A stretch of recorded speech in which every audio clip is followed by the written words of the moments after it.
बिस्मिल्लाहिर्रहमानिर्रहीम। अस्सलाम वालेकुम नाज़रीन, आप यूट्यूब चैनल देख रहे हैं। मैं इमरान खान हूँ। कुछ 4-5 लोग हैं, उन्होंने एक साथ ही एक बयानिया लॉन्च किया है और ये बयानिया जिन लोगों ने लॉन्च किया ये ज़्यादातर PMLN के करीबी लोग हैं। ना सिर्फ PMLN के करीबी लोग हैं बल्कि इनमें से कुछ का दावा है कि वो एस्टेब्लिशमेंट से भी ख़बरें लेकर आते हैं और बड़ी अहम ख़बरें जी हम ब्रेक भी करते हैं।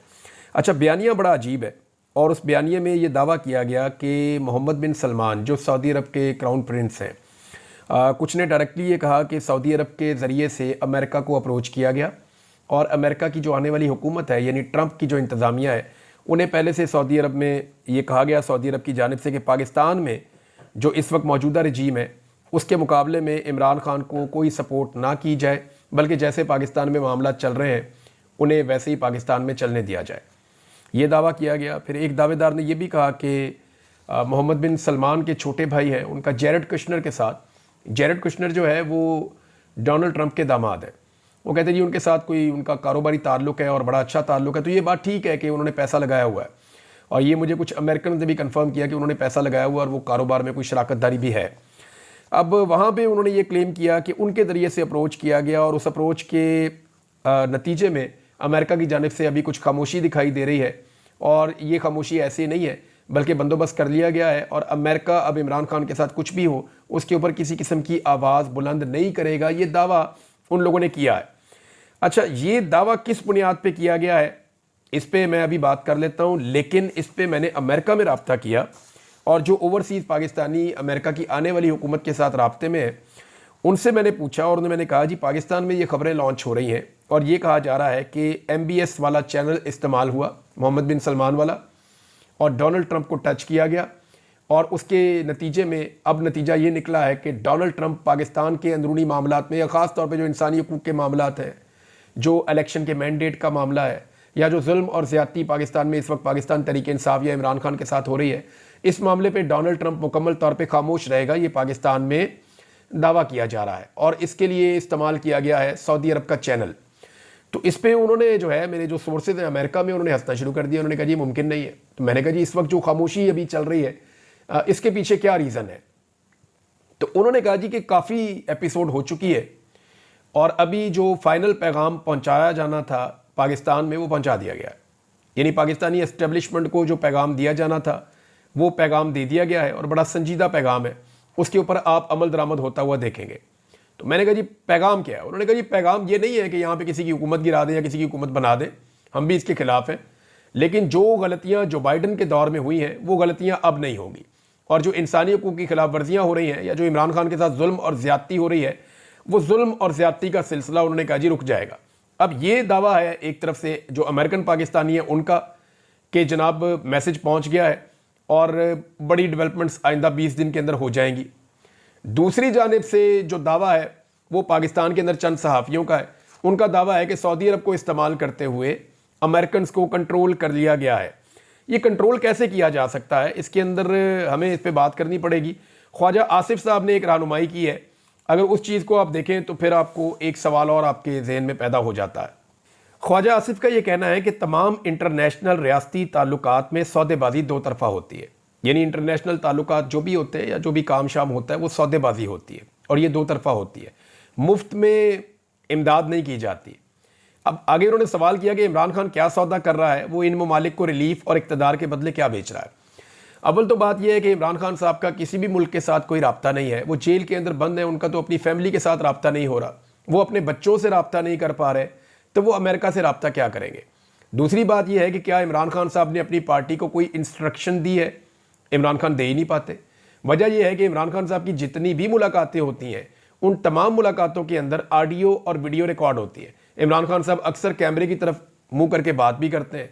तो अगर इमरान खान साहब ने कोई बात अमेरिका के लिए की है या कोई भी बात उन्होंने कोई पैगाम भिजवाया है किसी गैर मुल्की सदर को या वज़ीर आज़म को या किसी को भी अमेरिका में, बरतानिया में या कहीं पर भी इमरान खान ने कोई पैगाम भिजवाया तो उसकी रिकॉर्डिंग ज़रूर हुकूमत के पास मौजूद होगी और हुकूमत उस रिकॉर्डिंग को सामने ला सकती है कि इमरान खान ने ये वाला पैगाम अमेरिका के लिए या यूरोप के लिए या फलां मुल्क के लिए भिजवाया या ये वो ऑडियो है या ये वो वीडियो है, इसके मुताबिक वो साबित कर सकते हैं। तो इमरान खान के पास तो ऐसी कोई सहूलत है नहीं कि वो पैगामबाजी कर सकें या चीज़ को बाहर पहुंचा सकें। लेकिन ख्वाजा साहब ने एक बड़ा अहम नुक्ता ज़रूर उठाया कि मुल्क अगर किसी दूसरे मुल्क की मदद करते हैं तो वो एक सौदेबाजी के नतीजे में करते हैं। तो अगर पाकिस्तान की जो मौजूदा हुकूमत है उसने डोनाल्ड ट्रंप को राज़ी कर लिया है कि जैसे हम कर रहे हैं हमें वैसे करने दो, तो इसके बदले में सौदेबाजी क्या की है? सवाल तो फिर ये भी उठता है। अब इस पे जो अमेरिकन पाकिस्तानी है उनका ये कहना है, उनका ये दावा है कि पाकिस्तान की जो हुकूमत है वो यहाँ पे कुछ ऐसी ऑफर्स कर रही है जो माजी में नहीं की गई।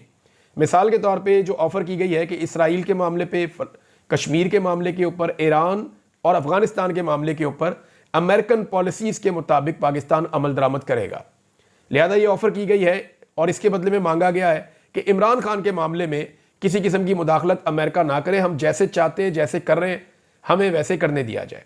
उसकी एक वजह है, देखिए पाकिस्तान के ऊपर एक अजारादारी है एस्टेब्लिशमेंट की अजारादारी कई दहाइयों से है पाकिस्तान पे, और वो मिथ टूट नहीं रही। अब इमरान खान वो वाहिद आदमी है जिसने एस्टेब्लिशमेंट को शिकस्त दी है, हर मैदान में शिकस्त दी है। जुल्म और ज्यादती हुआ, वहां पे इतनी मार खाई इमरान खान ने, फिर भी खड़ा हो गया सीधा, तो यहां पे शिकस्त दी।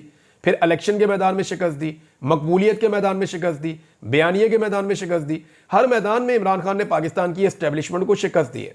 अब अगर इमरान खान साहब कहीं इक़्तिदार में आ जाते हैं या वो पावर में आ जाते हैं, बाहर निकल आते हैं, तो फिर एस्टेब्लिशमेंट को बहुत बड़ी बड़ी मजीद शिकस्तों का सामना करना पड़ेगा, और उनकी जो एक अजारादारी कायम है पाकिस्तान के ऊपर, वो अजारादारी वैसे रहेगी नहीं। तो क्या वाकई में अमेरिका को ये 4 चीज़ें ऑफर की जा सकती हैं कि पाकिस्तान अपनी फॉरेन पॉलिसी के हवाले से, चाहे वो कश्मीर का मामला है, चाहे वो फ़लस्तीन का मामला है, चाहे वो ईरान का और अफगानिस्तान का मामला है, इस मामले में अमरीकी ख्वाहिशात के मुताबिक पाकिस्तान आगे बढ़ेगा? अब ये दावा किया जा रहा है। दूसरी जानिब सऊदी अरब क्यों पाकिस्तान की हुकूमत के लिए अमेरिका को जाकर मनाएगा? सऊदी अरब के अपने बड़े काम है अमेरिका को लेकर के, ये नहीं उनका यमन वाला मामला है, उनका मिडल ईस्ट के अंदर बहुत सारे मामला हैं, उनकी बदलती हुई पॉलिसीज़ के मामला हैं, वो एक मॉडर्नाइजेशन की तरफ जा रहे हैं, तो उनके तो अमेरिका के साथ और बहुत सारे वेंचर्स हैं सऊदी अरब के।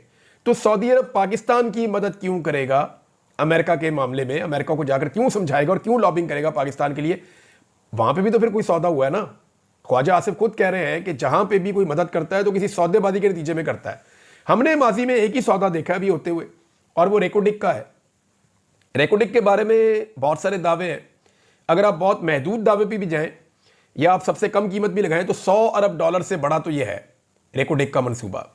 यानी इसके अंदर तांबे के और सोने के इतने बड़े ज़खायर हैं जिनकी मालियत $100 अरब से तो बहुत ज़्यादा है। तो इसका मतलब है इसका 1% जो है वो $1 अरब से ज़्यादा होना चाहिए। इसका 15% पाकिस्तानी हुकूमत सऊदी अरब को दे रही है, जो अब तक खबर आई है, और इसका फैसला अंदर खाते हो गया है। और ये इसकी जो कीमत बाहर आई है मार्केट के अंदर, जो खबर आई है उसके मुताबिक ये कुछ $540 मिलियन यानी आधा अरब डॉलर है।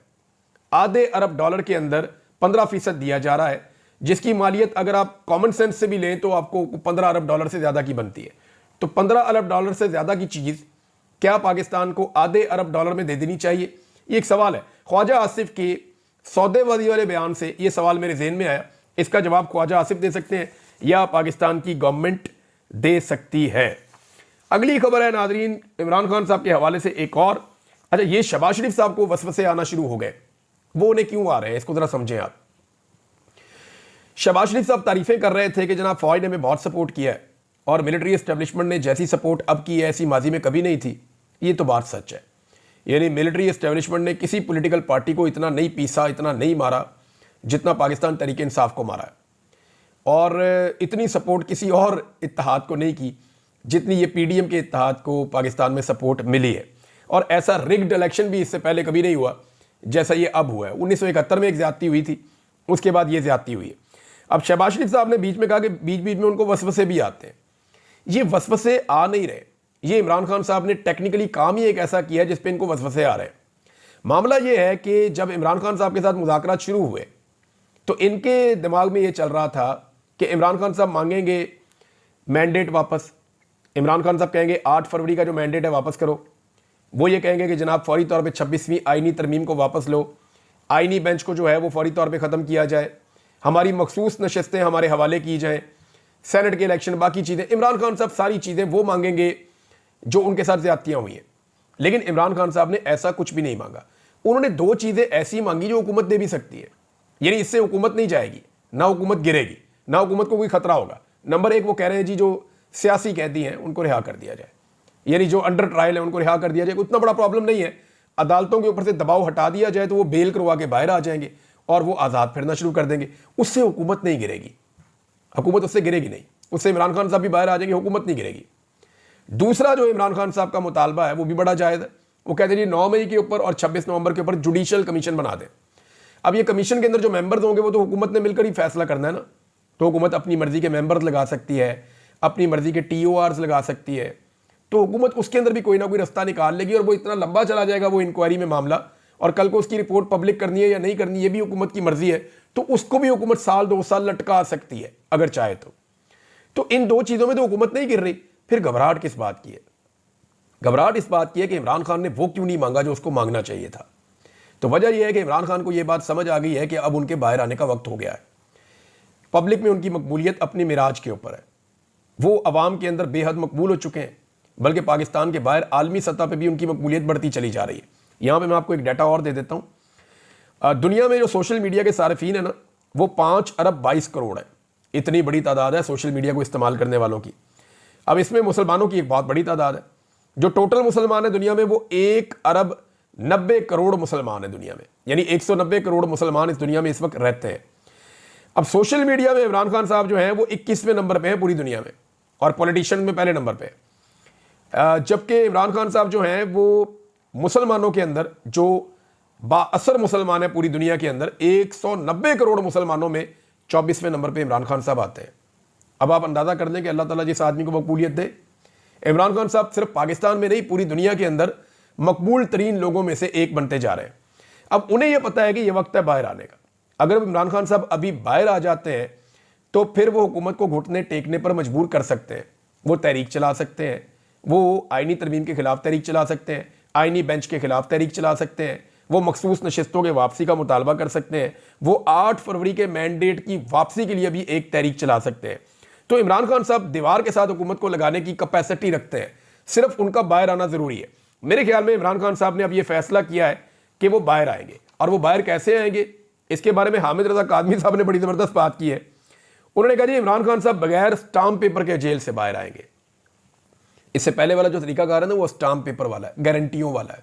ये नहीं करूंगा, वो नहीं करूंगा, मेरा ट्विटर बंद रहेगा अगले इतने हफ्ते के लिए, इतने महीने तक आपको हमारी आवाज़ भी नहीं आएगी, मेरी बेटी का भी ट्विटर बंद हो जाएगा, मेरा भाई जो है वो तो पहले ही गुमसुम रहता है, चुप रहता है, वो भी नहीं बोलेगा। तो इस किस्म के जो गारंटीज़ हैं वो मियाँ साहब देते रहे हैं। पीपल्स पार्टी भी ऐसी गारंटीज़ देती रही है, लेकिन बेनज़ीर भुट्टो की एक ऐसी शख्सियत थी जिनको वो अनकंट्रोलेबल थी। वो वही बात करती थी जो उनको जमहूरी लगती थी, और वो बहुत हद तक खुलकर बात करती थी बेनज़ीर भुट्टो। हालांकि हर एक में कोई ना कोई कमी होती है। इमरान खान साहब के भी बहुत सारे प्रॉब्लम्स होंगे, बेनज़ीर भुट्टो साहब के भी थे, लेकिन चंद चीज़ें बेनज़ीर भुट्टो की ऐसी थी जहाँ पे वो कंप्रोमाइज़ नहीं करती थी, खुलकर बात करती थी। तो शरीफ खानदान जो है वो बहुत जल्दी कंप्रोमाइज़ हो जाता है। तो इमरान खान साहब बगैर कंप्रोमाइज़ के जेल से बाहर आना चाहते हैं, और हामिद रजा कादमी साहब ने उसको सिंप्लीफाई ऐसे किया कि इमरान खान बगैर स्टाम्प पेपर लिखे जेल से बाहर आएंगे, यानी उन्होंने कोई स्टाम्प दे के जेल से बाहर नहीं आना इमरान खान साहब ने। अब इसमें जो है कुछ लोग पहले इमरान खान साहब को दिन रात ताने देते थे, इमरान खान साहब के ऊपर ये एलिगेशन लगाते थे कि इनकी सोच जमहूरी और सियासी नहीं है। अगर इमरान खान साहब जमहूरी और सियासी सोच के हामिल होते तो वो लोग रोज़ाना ये कहते थे फिर इमरान खान साहब को चाहिए था कि वो पॉलिटिकल लोगों से बातचीत करते, यानी उनको ये ताने दिए जाते थे। पाकिस्तान तहरीक इंसाफ को ये कहा जाता था कि आप क्यों एस्टेब्लिशमेंट से बात करना चाहते हैं। तो इमरान खान का जवाब यह है कि भाई जो इस वक्त इस मुल्क में जो कुछ भी कर रहे हैं उन्हीं से बात करनी है ना। असली फार्म 45 मेरे जो ले गए मैंने उन्हीं से वापस लेने हैं। इनके पास तो सिर्फ फार्म 47 है जो जाली है, मेरा असली फार्म 45 तो एस्टेब्लिशमेंट के पास है जिनसे मैंने वापस लेना है, तो मैं तो उन्हीं से बात करूंगा। ताकत उनके पास है, हुकूमत उन्होंने बनाई हुई है, इक्तदार उन्होंने छीना, रजीम चेंज उन्होंने किया, सारा कुछ। तो इमरान खान साहब पहले ये कहते थे, लेकिन ये सारे उनको ताने देते थे। अब इमरान खान साहब ने सियासतदानों से बातचीत शुरू कर दी है। अब आप अंदाजा करें कि वही सारे सहाफ़ी, वही सारे लोग जो कल तक इमरान खान साहब को ताने देते थे कि आप सियासतदानों से बात क्यों नहीं करते, वही सारे लोग अब ये कह रहे हैं कि इमरान खान साहब सियासतदानों से बात क्यों कर रहे हैं। ये तो पहले बात ही नहीं करते थे, अब ये बात क्यों कर रहे हैं? क्या इन्होंने घुटने टेक दिए हैं? क्या इन्होंने हार मान ली है? क्या ये कोई डील कर रहे हैं? तो अब इस किस्म के सवालात उठाए जा रहे हैं। तो इसमें ना एक पंजाबी की मिसाल है कि आटा गुन्नी है तो हिलदी क्यों है, यानी आटा आप गूंदेंगे तो आप हिलेंगे ही ना। तो मुज़ाकरात ना करे इमरान खान तो भी इमरान खान विलन है, इमरान खान मुज़ाकरात करे तब भी इमरान खान विलन है। लेकिन अच्छी बात यह है कि इमरान खान साहब ने इन सबको मखमसे में डाल दिया है कि एक्चुअली होने क्या वाला है इनमें से किसी को भी आइडिया नहीं है। जनरल बाजवा के हवाले से जो है वो देखिए, आप वो बात कर सकते हैं। मैंने कुछ अर्सा पहले एक टेलीफोन कॉल सुनी थी, कोई और बात कर रहा था स्पीकर फोन पे, तो मैं सुन रहा था। वो एक दोस्त है, उन्होंने कहा जी सुने जरा जनरल बाजवा क्या कह रहा है। तो मैंने सुना कोई 1 घंटे की कॉल थी, बल्कि मैंने 2-4 सवाल भी लिख के दिए। मैंने कहा ये भी पूछो इनसे। तो अब सहाफ़ी को और क्या चाहिए, अगर उनको पता चल रहा हो कि जनाब अंदर क्या चल रहा था और क्या चीज़ है क्या नहीं है। तो जनरल बाजवा को बहुत शौक है ये बताने का कि उनका कोई कसूर नहीं है। जनरल बाजवा को बहुत शौक है हीरो बनने का, अपने बारे में बताने का, पॉलिटिक्स में इंटरफेयर करने का। तो मुझे ऐसा लगता था कि जैसे ही उनके 2 साल पूरे होंगे 29 नवंबर को, जनरल बाजवा बोलना शुरू हो जाएंगे। लेकिन दिसंबर भी गुजर गया, जनवरी आ गया, जनरल बाजवा साहब बोले नहीं। अब जुनेद सलीम साहब हैं, सीनियर सहाफ़ी हैं, उन्होंने खबर दी है कि जनरल बाजवा मजबूर हैं और उन्हें पाबंदियों का सामना है और वो बोल नहीं सकते, क्योंकि उनके बोलने से मौजूदा एस्टेब्लिशमेंट को नुकसान हो सकता है और वो बोलना चाहते हैं लेकिन वो नहीं बोल पाएंगे, उनको मना कर दिया गया। ये उनकी खबर है। मुमकिन है कि ये खबर ठीक हो। एक खबर और है, वो भी मैं आपको दूं, फिर मैंने एक बड़ी इंपॉर्टेंट चीज़ है वो आपको बतानी है। वो ये है कि हसन न्याजी ने रहम की अपील दायर करने से इनकार कर दिया।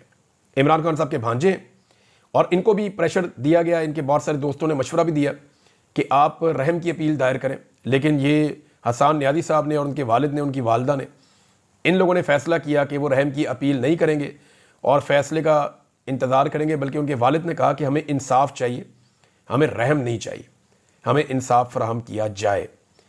सऊदी अरब के हवाले से जो दावा किया ना हुकूमत के कुछ लोगों ने या कुछ सहाफ़ियों ने, जो दावा करवाया गया कि मोहम्मद बिन सलमान ने ये कर दिया और या उनकी फैमिली ने ये कर दिया और जाके डोनाल्ड ट्रंप को इन्फ्लुएंस किया और वहाँ पे कोई लॉबिंग की है, अगर सऊदी अरब ने इसका जवाब दे दिया ना तो शर्मिंदगी डबल हो जाएगी। क्योंकि पाकिस्तान तहरीक इंसाफ के लोग सोशल मीडिया पे इस इशू को अब उठा रहे हैं और वो ये कह रहे हैं कि क्या वाकई सऊदी अरब इमरान खान को पसंद नहीं करता, क्योंकि ये दावा किया गया ना कि सऊदी अरब खुद भी इमरान खान को पसंद नहीं करता, मोहम्मद बिन सलमान। हालांकि इमरान खान साहब तो कहते हैं जी वो मेरा भाई है, और वो मोहम्मद बिन सलमान जो ऑन एयर कह चुके हैं वो भी ये कहते हैं जी मेरा तो बड़ा अच्छा ताल्लुक है। तो अब सवाल ये पैदा होता है कि पाकिस्तान तहरीक इंसाफ इस मामले को उठा रही है कि सऊदी अरब इसके ऊपर अपनी खामोशी तोड़े, और अगर सऊदी अरब ने, नॉर्मली वो नहीं तोड़ते अपनी खामोशी, लेकिन अगर सऊदी अरब ने इस पर अपनी खामोशी तोड़ी तो हुकूमत के लिए बड़ी शर्मिंदगी वाली सूरत पैदा हो जाएगी। नादरीन, एक और इशू उठा हुआ था, मैंने ये क्लेम किया था एक खबर को, मैंने इसको वीलॉग्स में भी बताया था, फिर मैंने भी एक ट्वीट किया। देखिए, एक तो जो हाफिज़ नईम साहब हैं जमात इस्लामी के सरबराह या अमीर, वो बड़े काबिल एहतराम हैं इस वजह से कि वो एक ज़बरदस्त पॉलिटिकल वर्कर हैं। दूसरी वजह उनकी ये है कि उन्होंने जाली फार्म 47 लेने से इनकार किया था। उनको भी एमएनए बनाया जा रहा था, उन्होंने इनकार किया कि मैं जाली फार्म 47 पे एमएनए नहीं बनूंगा। उन्होंने अपना उसूल बताया और बाद में उन्होंने ये बात सबके सामने भी रखी। तो ये 2 चीज़ें उनकी बड़ी काबिल तारीफ है। लेकिन उन्होंने जब एक ऐसे कैदी को जो दर्जनों मरतबा ये कह चुका है कि वो इसराइल को तस्लीम नहीं करेगा, एक ऐसे कैदी को जो दर्जनों मरतबा ये कह चुका है कि वो फ़लस्तीनियों के साथ खड़ा है और जब तक उनको इंसाफ नहीं मिलता, उनको उनका हक नहीं मिलता, तब तक वो फ़लस्तीन के कॉज के साथ खड़ा रहेगा, वो अपने आप को पीछे नहीं हटा सकता। इस शख्स को, इस नौयत के शख्स को, जब वो कैद के अंदर है, मुश्किलात बर्दाश्त कर रहा है, उसके ईमान का इम्तिहान लेने का जो उन्होंने फैसला किया ना, और उस वक्त पे किया जब ये बारीक वारदात डाली जा रही थी पाकिस्तानी एस्टेब्लिशमेंट की जानिब से, यानी इमरान खान के बयान सबके सामने, वो 1000 मरतबा ये कह चुके हैं, वो 1000 मरतबा बाद में भी ये कह देंगे। सबको पता है कि इमरान खान इस पर कंप्रोमाइज नहीं करेगा। लेकिन ये बारीक वारदात जब हुई और एस्टेब्लिशमेंट की ये ख्वाहिश थी, वो भी इस मामले को उठा रहे थे, तो हाफिज नईमुर रहमान साहब ने जब किया तो मैंने इसके ऊपर तनकीद की। फिर मैंने ये भी बताया कि जमात इस्लामी का रोल बड़ा अजीब है। जब इस्लामाबाद के 3 हलकों के अंदर पाकिस्तान तहरीक इंसाफ जीती और उन्होंने कहा जी ठीक है, आप हमें अपने फॉर्म 45 दे दें असली वाले, और आकर आप अदालत में गवाही दें कि हम जीते थे। ये जब इस्लामाबाद हाई कोर्ट में ट्रिब्यूनल सुन रहा था ना तीनों केसेस को, तो तब जमात इस्लामी को रिक्वेस्ट की गई थी कि आप आए और आकर फॉर्म 45 लेकर आए और आकर हल्फन गवाही दें इस्लामाबाद हाई कोर्ट के अंदर कि जनाब पाकिस्तान तहरीक इंसाफ जीती है, हम तो हारे ही आ रहे हैं, पाकिस्तान तहरीक इंसाफ जीती है, नून लीग ये इलेक्शन हार गई थी, लिहाजा इनकी सीटें इनको दी जाएं। तो उस वक्त जमात इस्लामी ने इनकार कर दिया था। ये इनके जी मियां असलम साहब हैं जमात इस्लामी के, इन्होंने इंटरव्यू दिया है, हमारे बड़े अच्छे दोस्त हैं नादिर बलोच साहब, उनको इंटरव्यू दिया। इसमें इन्होंने दावा किया नादिर बलोच साहब के सामने कि जनाब हमने तो उनको फॉर्म 45 दे दिए थे, सारे फॉर्म 45 दे दिए थे। तो मैंने फिर रब्ता किया पाकिस्तान तहरीक इंसाफ के लोगों से कि जनाब आपने झूठ बोला था और फॉर्म 45 आपको मिल गए थे उनसे, और आपने ये कहा कि जनाब उन्होंने नहीं दिए। तो उस पर आमिर मुगल साहब ने जो है, जो वहाँ पे सदर है पाकिस्तान तहरीक इंसाफ के, उन्होंने पोल खोल दिया। मैं सिर्फ उनका ट्वीट आपको पढ़ के सुना देता हूँ, सारी कहानी आपको यहाँ से पता चल जाएगी जी। तो आमिर मुगल साहब लिखते हैं कि मोहतरम नादिर बलोच साहब, अच्छा उनकी क्लिप के ऊपर उन्होंने लिखा, उन्होंने कहा जी कि मियाँ असलम साहब सरीहन झूठ बोल रहे हैं, उनके तमाम फॉर्म 45 उनके पास मौजूद हैं, हमारे पास अपने सारे फॉर्म 45 मौजूद हैं। जब हमने election tribunal Islamabad high court में केस किया तो इसमें तमाम इलेक्शन लड़ने वाले उम्मीदवारों को फरीक बनाया, वहां मियाँ असलम साहब को भी फरीक बनाया, अदालती नोटिस भेजा, अखबार में इश्तिहार दिया, जाती तौर पे इनको फ़ोन करके दरख्वास्त की कि आप अपने ओरिजिनल फॉर्म 45 अदालत में आकर जमा करवा दें और हक और सच की गवाही दें, क्योंकि मेरे और आपके फॉर्म 45 ओरिजिनल होने की वजह से आपस में मैच करते हैं। लेकिन मियाँ असलम साहब ने मुझे फ़ोन पर साफ अल्फाज में अदालत में आने और गवाही देने और फॉर्म 45 जमा करवाने से इनकार कर दिया और मौक़िफ़ इख्तियार किया कि यह पाकिस्तान तहरीक इंसाफ और ऑफिशियल DG/ISPR की लड़ाई है, हम इसमें फरीक क्यों बने। अलबत्ता JUI के जो उम्मीदवार थे फजलुर रहमान साहब की पार्टी के और तहरीक लब्बैक के जो उम्मीदवार थे, उन्होंने अपने फॉर्म 45 अदालत में जमा करवाए हैं, जो कि 100% मेरे तमाम फॉर्म्स के साथ मैच करते हैं। इस तरह जनाब जमात इस्लामी ने फिर झूठ बोल दिया। यानी मुझे हैरत होती है कि नाम है जमात इस्लामी और बोलते हैं झूठ, और वो भी टीवी पे बैठ के इंटरव्यू देते हुए। बहुत अजीब बात है। अब तक के लिए इतने, अपना ख्याल रखिएगा, अपने चैनल का भी। अल्लाह हाफ़िज़।